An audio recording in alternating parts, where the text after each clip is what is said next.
Good morning, good afternoon, good evening, wherever in the world you are. I am in Kuala Lumpur, Malaysia. I just watched a video where Neil Diamond, he has some organization in the US. He's South African, and I can't remember the name of the organization, but they do some kind of what they do is they do a lot of business and trade relations between South Africa and the US. And what they are doing now is they're trying to assist all the Afrikaners who have sought refugees, who are going to seek refugee status in the USA. So interestingly, he said that there are over 70,000 or almost 70,000 white South Africans who have applied for this refugee status. And interestingly enough, the majority of these people are between 25 to 40 years of age. So that means it's young South Africans. It's not your farmers that are the ones that started the complaints. It's your young people.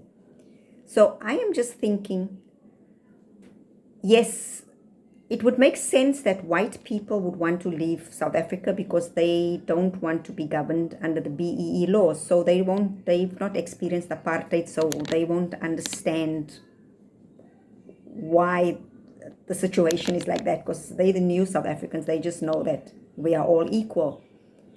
So this makes sense, and it probably does affect them because they probably they new in the work market, the job market. So it's probably not easy for them to find work because of the BEE laws. PDIs are prioritized. So this would make sense. But then, so this also makes me think, when people say, oh, when all the white people leave, South Africans are going to starve to death, and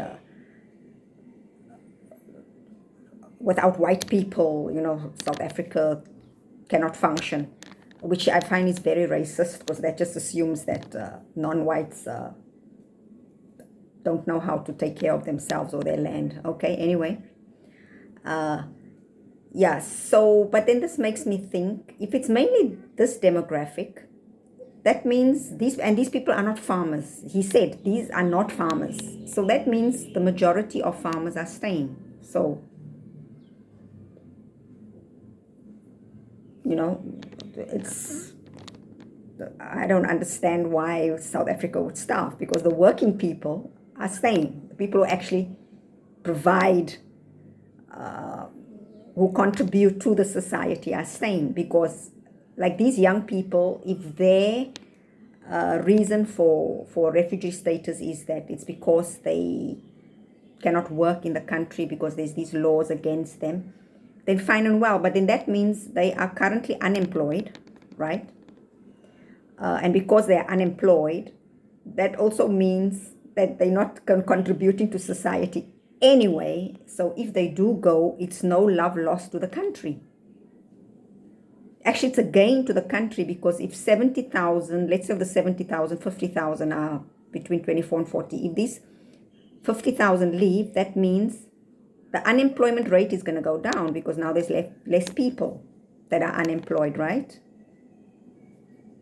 And those who are probably in jobs also, when they leave, they're leaving a gap that has to be filled.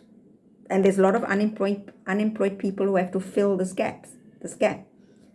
So it's kind of, this is just my opinion. So I don't understand. I mean, I don't get that it's such a big deal if they leave, or when they leave, that South Africa is going to be in this situation. I don't think there's going to be a situation, like, because like for the reasons I gave. And then the other thing also, it's probably best for them to also go, because you see, if they stay in South Africa, these white people, maybe they don't have enough, because eventually all these BEE laws are going to go away. Once the inequality is sorted out. This is if our government gets their act together fast. They had 30 years and they still didn't do it. But I don't know, it's a wake-up call for them now. And, we have the GNU now. So it's going to be maybe another 20 years. So maybe like these people, they don't have 20 years to wait. It's like me, for example, because I lived in South Africa for 27 years under the apartheid, and they kept saying, because I left in 1990, and they kept saying, just wait, maybe another 2, 3 years, 4 years, 5 years, maybe 10 years max, it's going to change.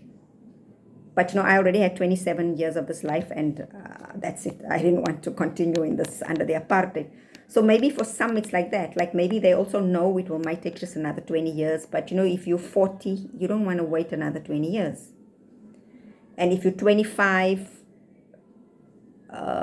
same thing, maybe you feel, because you see, your love for the country is not there.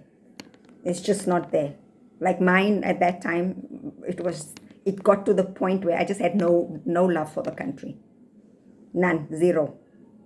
It's only when I was away, like after the first 3 years, not even 2 years, I was like, no, I love my country. But by that time, I couldn't go back. I'm married to, I'm married to a foreigner. So I think, that's the love for the country is not there. So it is best for them to go, because you cannot live where you are not happy. I know how it is. I went through that. I was not happy at all. Of course, it's the biggest. I regret it so much, but it's too late now. That's all I wanted to say. That I don't think it's gonna be a losing situation for South Africa when these people leave, because there's going to be a void in the market which has to be filled, in the job market, and so unemployment. There's a lot of unemployed people who can fill those gaps, and then also it's not the actual people who are contributing, because if you look at the stats, the biggest contributors to the country are the baby boomers and the Gen Xers. They are the Gen Y, millennials, not that much. Especially the Gen Xers, they are still and some of the Gen Y, but not much. But it's mainly the Gen Xers that are contributing, and then the baby boomers, because a lot of them have generational wealth, and those with generational wealth, of course, there's no way they're going to leave South Africa, which is normally your farmers, because let's be real, in South Africa, farmers are rich people. Okay, people have to get this into their heads. If you've been a tourist to South Africa, you know that. You've been to their vineyards, you've been to their farms, you stayed on their farms, in their Airbnbs, and then they have like hotel, like kind of resort, chalet type thing on their farm. You've been there, so you know what I'm talking about. Okay, so anyway, have a good day. Cheers.